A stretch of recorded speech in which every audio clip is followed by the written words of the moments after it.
Madame, Monsieur, bonsoir. Ancien membre du Conseil national des droits de l'homme, activiste au sein de la société civile pour la défense et le respect des droits humains, leader politique pendant plusieurs années au sein de la formation Authenticité et Modernité, conférencier et auteur de diverses et nombreuses publications liées aux droits de l'homme et autres thématiques. Le nom de notre invité ce soir est adossé au domaine des droits de l'homme au Maroc. Son avis sur le sujet compte et vient ce soir dans l'émission En aparté pour nous en faire part. Je reçois donc ce soir El Habib Belkouch, président du Centre d'études en droit et démocratie. El Habib Belkouch, bonsoir. Bonsoir, Si Saïd. Merci d'être avec nous. Vous êtes une sorte de référence en matière des droits de l'homme. Quel constat faites-vous aujourd'hui de la situation des droits de l'homme au Maroc ? La situation des droits de l'homme au Maroc, je crois qu'elle a deux volets qui se dégagent du constat. Le premier, bien sûr, qu'on a fait un long chemin pour avancer dans la consécration d'un certain nombre de droits au niveau constitutionnel, au niveau des lois, au niveau institutionnel, et aussi au niveau, on peut dire, d'un début de politique publique avec l'adoption du plan national des droits de l'homme et de la démocratie.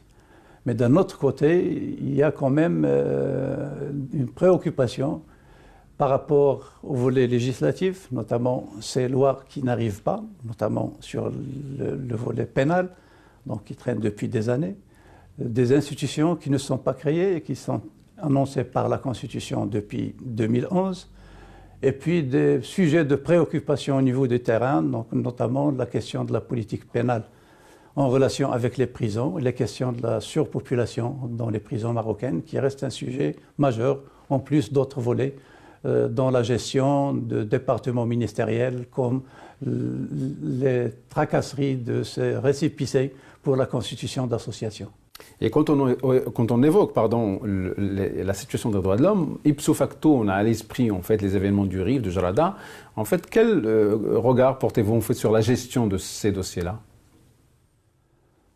Je crois que les événements du RIF témoignent d'un autre volet de déficit au niveau des relations avec le citoyen, notamment, je crois, la faillite du système de médiation que doivent jouer les partis politiques, les syndicats, d'un côté, les élus aussi, en tant que représentants de la population, le manque de suivi des politiques publiques dans la région, et ça, c'est dégagé de la non-réalisation des engagements de l'État au niveau économique, social, etc.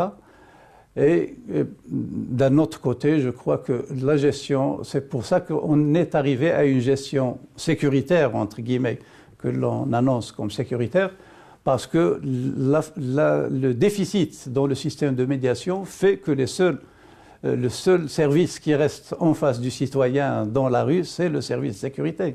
Donc c'est de facto, disons, un prix qu'on paye au niveau d'une mauvaise gestion, si on peut dire, d'un déficit de médiation qui laisse la situation arriver à cet état. Et là, les réponses doivent être d'un autre niveau. Je crois que là, les systèmes de médiation, on connaît la situation des partis politiques, mais on a besoin aussi d'institutions, donc d'institutions nationales qui jouent ce rôle et qui sont dévouées à ce rôle de par la Constitution elle-même, qui doivent assurer un rôle plus important dans la relation avec le citoyen. Alors, le Conseil national des droits de l'homme s'est vite intéressé à cette thématique, en fait, plutôt à ce dossier qui est celui des prisonniers du RIF.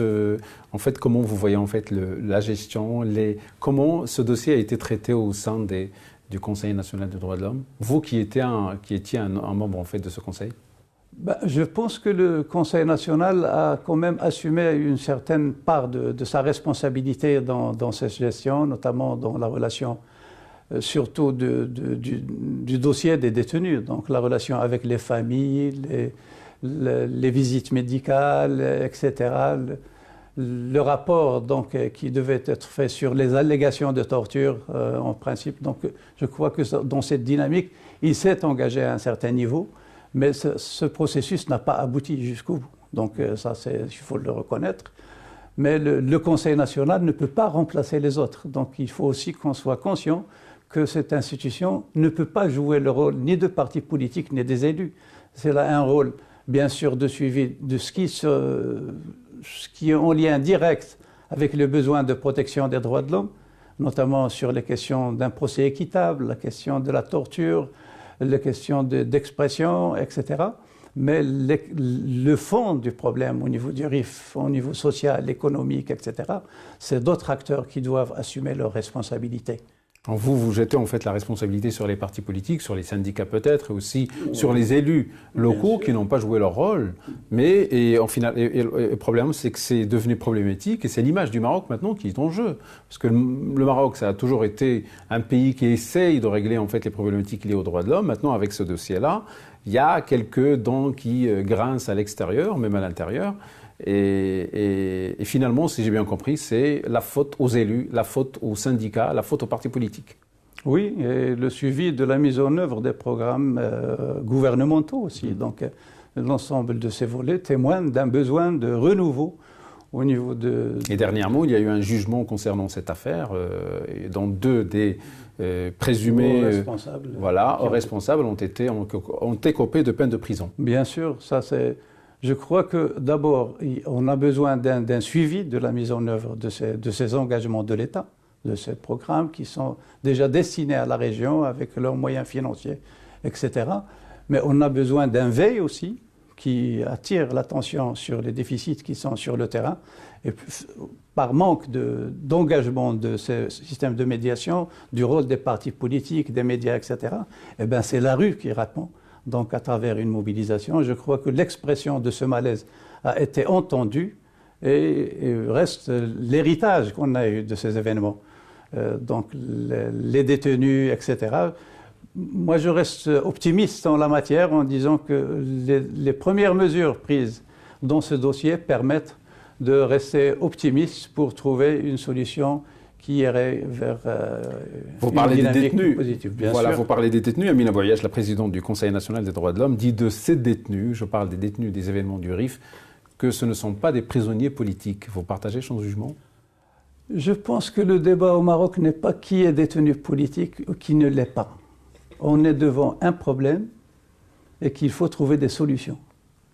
Et ces solutions-là doivent être trouvées quel que soit le choix que l'on fait dans cette dénomination, parce qu'au niveau international, il y a des préoccupations d'un ensemble de mécanismes au niveau des Nations Unies, au niveau des organisations des droits de l'homme au niveau international et national. Donc ce débat resterait stérile si on y reste. Il faut voir quelle stratégie adopter pour trouver les solutions et aller de l'avant, parce qu'au lieu de régresser même à travers, on peut dire, une évaluation qui n'est pas tellement objective, ça n'est pas à l'avantage du Maroc, qui a quand même fait un long chemin depuis la fin des années 90 jusqu'à maintenant en matière des droits de l'homme, et qui était cité comme expérience émergente en la matière, de par ses institutions, de par les mesures prises, de par l'expérience de justice transitionnelle, etc. Donc il faut aller de l'avant au lieu de rester sur des polémiques qui n'apporteront pas grand-chose à la question. Alors, je vais encore une fois polémiquer, mais mettre en fait, plutôt ressortir une phrase qui a été dite par Amina Bouayeche, encore une fois, la présidente du CNDH. En fait, elle dit que 80% des modes de protestation ne respectent pas les procédures légales. Et selon vous, en fait, quand quelqu'un comme elle dit profère en fait des phrases comme celle-là, qu'est-ce que selon vous voulait-elle dire? Est-ce qu'en fait la problématique elle est ailleurs, ce sont plutôt les manifestants qui posent problème, pas autre chose? On n'a pas bien compris en fait. Non, je crois que là, si ça a été dit par le ministère de l'Intérieur, ça aurait été mieux, ouais. Parce que c'est au ministère de l'Intérieur que sont gérées ce genre, les manifestations, etc. C'est vrai qu'ils donnent des données en la matière. Il y a un peu de vrai, donc certaines manifestations, on ne fait pas les procédures qui s'en chargent, etc. Je crois que les espaces de liberté au Maroc, depuis maintenant quelques décennies, est un acquis de la liberté d'expression. Et ce n'est pas 25 ans après qu'on va se rendre compte qu'on n'est pas dans les normes de la pratique de ces expressions, notamment à travers les manifestations ou les sittings devant le Parlement, qu'on voit tout le temps. Donc là, ces espaces, comment on va les gérer? Je crois que c'est une question de débat aussi, avec l'ensemble des acteurs qui sont impliqués dans ces processus, les ONG, les syndicats ou les partis ou autres. Donc comment faire de cette expression une responsabilité aussi dans la gestion de l'espace public? En fait, si j'ai bien compris, elle n'aurait pas dû, en fait, quelque part, jeter l'opprobre, en fait, sur les manifestants. Parce que ce soit légal ou pas, c'est pas ça le problème. Parce que le Maroc a toujours été un pays, Rabat, en l'occurrence, est une ville qui connaît des manifestations chaque jour. C'est presque au quotidien. Et ça fait partie, ça meuble, en fait, l'espace rabati et même marocain en général. Oui, ça, c'était l'une des expressions du nouveau Rennes aussi, voilà. L'émergence de ces espaces. Et c'est participe en fait de l'image marocaine, de l'image de ce pays qui, facilement, quand on descend en fait du train et la gare du centre-ville, on a en face de nous des centaines, des dizaines de personnes qui manifestent pour les raisons qui sont les leurs. Oui, tout à fait, je suis tout à fait d'accord. Il y a quand même des fois des problématiques de fermeture de l'avenue, etc. Donc ça, c'est des questions à gérer, mais dans le cadre d'un débat, d'une responsabilisation des gens qui sont impliqués dans ce genre de manifestations. Et dire que ce n'est pas dans les règles, donc est-ce qu'on va les interdire? Moi, je ne suis pas de cet avis. Elle n'a pas dit ça, mais de toute façon, elle a soulevé ce point qui est l'égalité ou pas des manifestations. Normalement, je ne sais pas si vous... Alors, moi, j'aimerais aussi vous poser la question sur le rôle en fait, des autres organismes, parce qu'il n'y a pas que le CNDH. On aimerait bien avoir une idée sur quel impact est le vôtre quant à la question des droits de l'homme. Je parle du Centre d'études en droits humains et démocratie. Qu'est-ce que vous faites pour les droits de l'homme au Maroc? Nous, le volet sur lequel on travaille, c'est la question de la promotion. Donc, c'est offrir aussi un espace de débat entre les divers acteurs, que ce soit au niveau démocratie, les partis politiques, les femmes, les jeunes, etc., ou dans le cadre de la promotion ou le renforcement des capacités du personnel, notamment le personnel chargé de l'application de la loi. Donc, parce qu'on considère que c'est la bataille stratégique. C'est vrai qu'il y a des garanties, il y a une volonté politique, mais tout cela n'est pas suffisant. Il faut que les gens soient imprégnés de la culture des droits de l'homme dans le cadre de la pratique professionnelle de chacun, un magistrat ou un policier ou un avocat ou un médecin. Ce n'est pas la même manière d'aborder les questions des droits de l'homme. Donc il faut que cette culture soit installée dans le cursus de formation de l'ensemble de ces corps et qu'ils soient aussi conscients de leur rôle dans la protection des droits de l'homme, qui n'est pas seulement une responsabilité des ONG ou du CNDH, mais d'une responsabilité de chaque citoyen dans le cadre de cette citoyenneté, si on peut dire, active, qui aussi veille à la protection de ces espaces d'expression, à la protection de la dignité humaine, etc. Voilà, à l'entame de cette émission, vous avez parlé de quelques chantiers qui ont été quelque part ouverts, ils ne sont pas encore achevés. Je parle en fait de la réforme de la justice. Il y a aussi la loi pénale. En fait, est-ce qu'en fait cette loi pénale, ce cadre juridique, est-ce qu'il présente des lacunes au Maroc? Comment vous, en tant que on va dire spécialiste des droits de l'homme, vous voyez en fait ce chantier ouvert qui n'a pas encore abouti?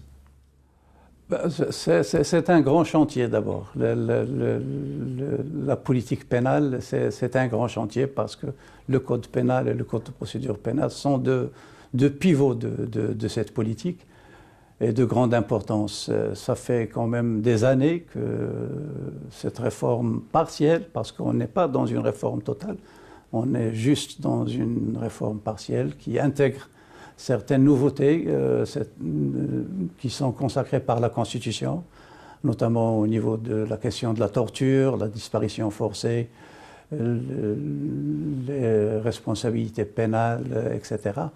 Donc tout cela qui est annoncé par la Constitution, on est en train de discuter presque 10 ans après de comment l'intégrer.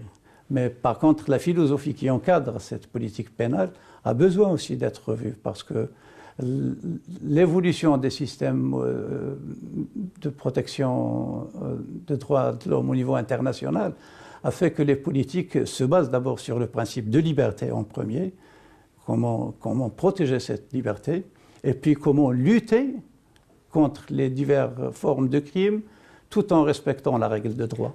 Je crois qu'on est dans cette dynamique, mais la lenteur est de taille en la matière. Et le texte est soumis au Parlement depuis 2016.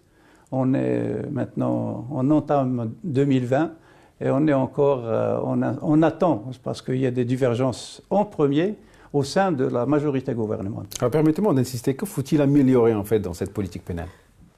Il faut, si on adopte ce qu'on a soumis, on aura déjà, par exemple, comme on a parlé de la situation des prisons, les peines alternatives. Ça sera une bonne chose parce que avoir plus de 40% de personnes dans les prisons qui sont en détention provisoire, ça donne une situation inhumaine des fois. Donc, parce qu'avec plus de 80 000 détenus dans les prisons marocaines pour des capacités moindres de loin, ça nécessite une révision. Je crois que les peines alternatives donneraient une réponse. Mais ils auront besoin des moyens de mise en œuvre, parce que ce n'est pas suffisant qu'on adopte des lois, il faut qu'ils soient mis en œuvre, et la mise en œuvre a besoin de moyens au niveau des gens, au niveau des structures, au niveau du personnel, etc.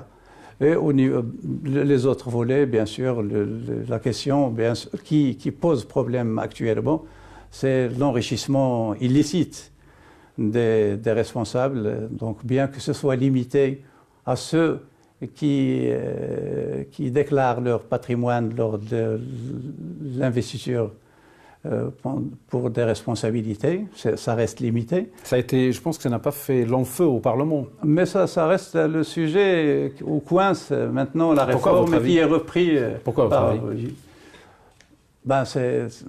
Des divergences là sont énormes. Donc, est-ce qu'on garde seulement ces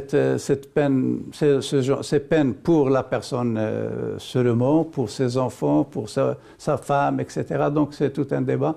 Il y a des préoccupations de certains composants de la majorité gouvernementale qui croient que ça peut être instrumentalisé politiquement. Je crois que ce n'est pas une bonne réponse vis-à-vis de ce qu'on entend à travers les médias, etc., sur l'enrichissement illicite. Mais ce n'est pas enterré. Ce n'est pas enterré, mais je pense qu'il serait mieux qu'on avance en la matière, parce que ça serait aussi une nouvelle garantie vers plus de transparence dans la gestion de la chose publique. Voilà, le Maroc a signé une pléiade de conventions internationales portant sur les droits de l'homme. Et est-ce que le Maroc a-t-il vocation à appliquer le contenu de ces vocations qui, pour certains, je dis certains, sont en opposition à nos valeurs? Vous partagez la même vision des choses? Non, pas du tout, totalement. Je pense que les droits de l'homme, c'est d'abord un acquis de l'humanité. Dans son ensemble, il n'est pas l'apanage d'une culture ou d'une autre. Donc les droits de l'homme tels qu'ils sont universellement reconnus, comme le dit la Constitution, est une donne maintenant. Deuxièmement, l'engagement du Maroc en ratifiant ces instruments internationaux, c'est-à-dire ces conventions qu'on a ratifiées depuis la fin des années 70 et jusqu'à maintenant, c'est un choix politique de l'État marocain. Donc c'est un engagement vis-à-vis de la communauté internationale et c'est un engagement vis-à-vis des Marocains aussi, parce que c'est les droits des Marocains qui doivent être garantis par ces conventions. Je crois qu'à ce niveau, il n'y a pas grand-chose à dire. S'il y avait des réticences, ça aurait été déclaré lors de la ratification, comme ça a été fait des fois auparavant. Donc l'engagement nécessite des politiques publiques. D'abord, l'engagement nécessite aussi, si on peut dire globalement, il faut que l'approche droits humains encadre les politiques publiques du Maroc dans l'ensemble des secteurs. Ce n'est pas juste une déclaration d'intention, c'est un engagement par une convention internationale. Donc il faut que cela cadre avec l'ensemble des politiques dans le domaine de la santé, de l'éducation, des droits socio-économiques, des droits politiques, civils, etc. Et là, on a fait un petit pas en abordant en adoptant le plan national des droits de l'homme et de la démocratie, après, je dirais, presque 15 ans de parcours, de va-et-vient, de révision, etc. Je crois qu'on a une plateforme qu'on doit évaluer ce travail, cet engagement, parce que c'est un nouveau engagement du Maroc du gouvernement marocain vis-à-vis des Marocains. Donc, évaluer cet engagement chaque période, et là, la société civile, le CNDH et autres institutions concernées doivent être au rendez-vous pour qu'on voit si on a maintenant des indicateurs, si on peut dire, où on peut dire si on a avancé ou pas dans le domaine des droits de l'homme. Ça va être un nouveau exercice à faire prochainement. Voilà, sur la question des libertés individuelles, en fait, c'est à chaque fois, il y a un élément en fait qui alimente le débat. Le dernier élément, c'est les 80% en fait qui sont la résultante d'un sondage fait par un journal marocain. 80% des Marocains sont contre la pratique, on va dire quelque part sexuelle hors mariage. En fait, ça a été assez commenté. Il y en a qui ont trouvé dans ce pourcentage une hypocrisie. En fait, ce que je voudrais savoir, en fait, vous, en tant que centre d'études en droit humain et démocratie, quel est votre discours développé sur cette question? Non, je pense pour les questions de sondage d'abord, ça ne résout pas les choix des sociétés. Le choix du Maroc est fait. Il y a bien sûr des réticences, cette dynamique conservatrice qui se réveille de plus en plus, comme c'est le cas un peu partout dans le monde. Ce réveil identitaire qui s'installe. Mais je crois que la réponse, c'est le débat public. On a pu quand même avancer sur des questions aussi épineuses comme le code de la famille. Malgré les grandes manifestations à travers tout le royaume, on a pu quand même développer une plateforme commune pour faire avancer la cause des femmes. Et c'était devant une réticence très forte, pas seulement dans la société, mais par certains courants politiques. Je crois que sur la question des libertés individuelles, c'est la même chose. Il faut ouvrir. On entend aussi des déclarations qui sont assez importantes à prendre en considération, que la vie privée des gens ne concerne personne, c'est leur choix, comme l'a dit M. Ramid plusieurs fois dans ses déclarations. Mais les choix, c'est aussi, ça fait partie de ces engagements au niveau de la question des droits de l'homme. Mais le débat public doit être fait dans les normes, sur des questions avec les gens habilités à le faire, que ce soit au niveau religieux, au niveau scientifique, au niveau médical, etc. Il faut impliquer l'ensemble des corps pour donner une assise forte au choix qu'on va faire. Voilà, moi j'aimerais bien finir en fait cette émission en fait sur vous demandez en fait votre avis sur le champ politique marocain. Comment vous le trouvez vous? Je pense que le champ politique marocain, c'est le talon d'Achille du processus de démocratisation du Maroc. Donc, c'est-à-dire, disons, cette incapacité à acquérir l'engagement du citoyen à ses côtés, ça fait vraiment défaut à cette dynamique démocratique dont a besoin le Maroc. Je rappelle que vous étiez membre du PAM. Oui, vous parlez en connaissance de cause. J'étais militant aussi dans la gauche marxiste dans les années 70. Tout à fait. Je l'assume. Mais je pense qu'avec ce recul, avec ces diverses expériences, que le champ politique a besoin d'un grand bond en avant, comme dirait Mao Tse-tung.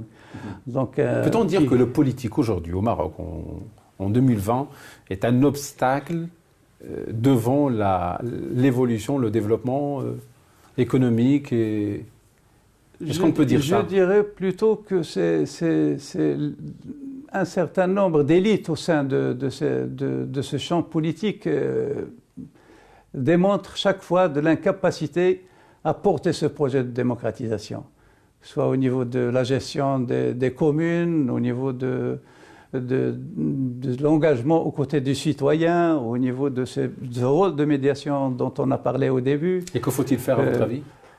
Je crois qu'il faut, bien sûr, on ne peut pas faire de démocratie sans parti politique, ça aussi c'est une donne, Mais n'empêche, à mon humble avis, moi je crois qu'il faut consolider les moyens disons, de participation élargie du citoyen.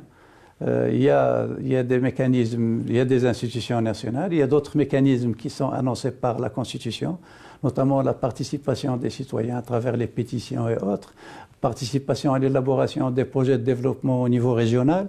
Il faut trouver les mécanismes capables de mobiliser d'autres élites dans ces dynamiques. Probablement, ça peut être profitable aussi aux partis politiques et aux instances de gestion au niveau local et national pour que ce processus de démocratisation soit porté par un mouvement de citoyens. Voilà, c'est le mot de la fin. Habib El-Kouch, merci.